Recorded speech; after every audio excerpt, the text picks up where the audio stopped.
Selundupkan senjata api ke KKB Papua.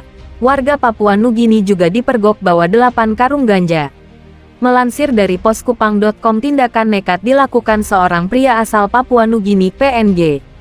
Sambil menyelundupkan senjata api, pria ini juga nekat membawa 8 karung ganja yang diperuntukkan bagi kelompok kriminal bersenjata di Papua.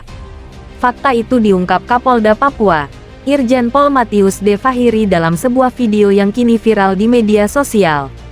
Video tersebut berisi fakta tentang tindak penyelundupan barang haram untuk anggota kelompok separatis teroris di Papua.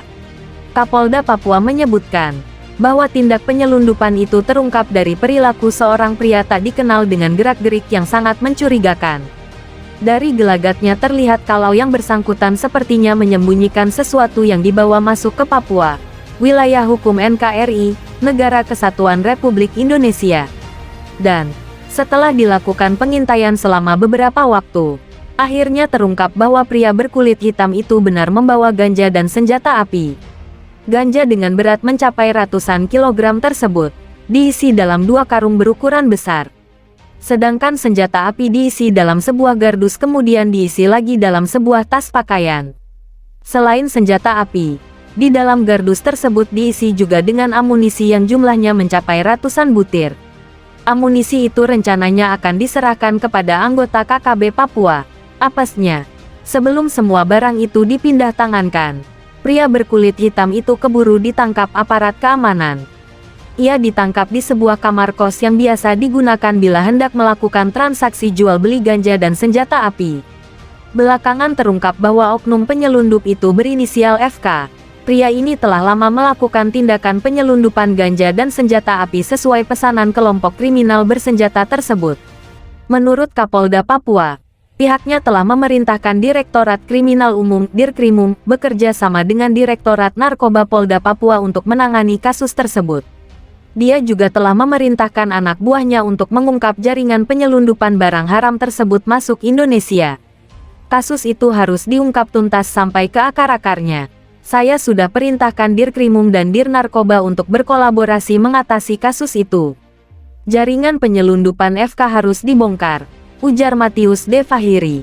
Dia juga memerintahkan anak buahnya untuk mengungkap tuntas simpul-simpul penjualan ganja, senjata api dan amunisi, yang selama ini dijalani oleh oknum berinisial FK itu. FK merupakan oknum pria berkebangsaan Papua Nugini. Ia ditangkap di Sentani, Kabupaten Jayapura, Provinsi Papua. Selama ini ia kerap masuk Papua melalui jalan-jalan tikus. Ia meminta penyidik agar mengendus kasus tersebut secara profesional. Pengendusannya mulai dari mana ganja, senjata api, amunisi didapat dan hendak dijual kemana semua barang haram tersebut. Menurut Kapolda Papua, dengan penemuan barang-barang haram tersebut, maka ke depan pihaknya akan semakin optimal lagi bekerja sama dengan Pangdam Papua plus semua pihak terkait lainnya untuk membongkar mata rantai penjualan barang-barang tersebut. Dikatakannya, berdasarkan keterangan yang dapat dari FK, baik senjata api, amunisi maupun ganja, dibawa masuk ke Papua melalui jalan-jalan tikus. Jalan-jalan tikus itu, katanya, selama ini digunakan oleh warga Papua Nugini dan Papua untuk menyelundupkan barang-barang masuk ke Papua, termasuk senjata api dan amunisi untuk kelompok separatis teroris di daerah bergolak itu. Pada bagian lain, Kapolda Fahiri juga mengungkapkan bahwa selama ini ada banyak titik yang diduga sebagai jalan pintas bagi warga Papua dan Papua Nugini untuk bertransaksi secara ilegal.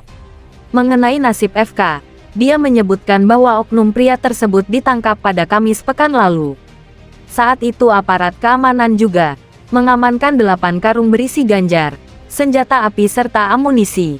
Amunisi yang diamankan polisi sebagai berikut: peluru hampa sebanyak lebih dari 100 butir, peluru tajam jenis Moser dan puluhan butir peluru jenis FF1.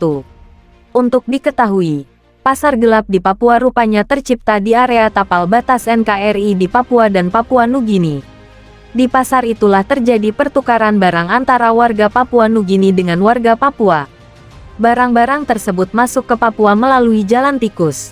Barang-barang itu juga dibawa masuk dengan cara transaksi yang dilakukan secara ilegal di tapal batas Papua-Papua Nugini. Hingga kini sudah banyak oknum pelaku yang berhasil ditangkap prajurit TNI Polri dan diproses hukumkan sesuai aturan yang berlaku.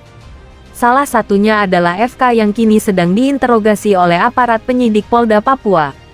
Dengan diringkusnya FK, maka mata rantai pasokan senjata api ke KKB Papua melalui Papua Nugini praktis terhenti.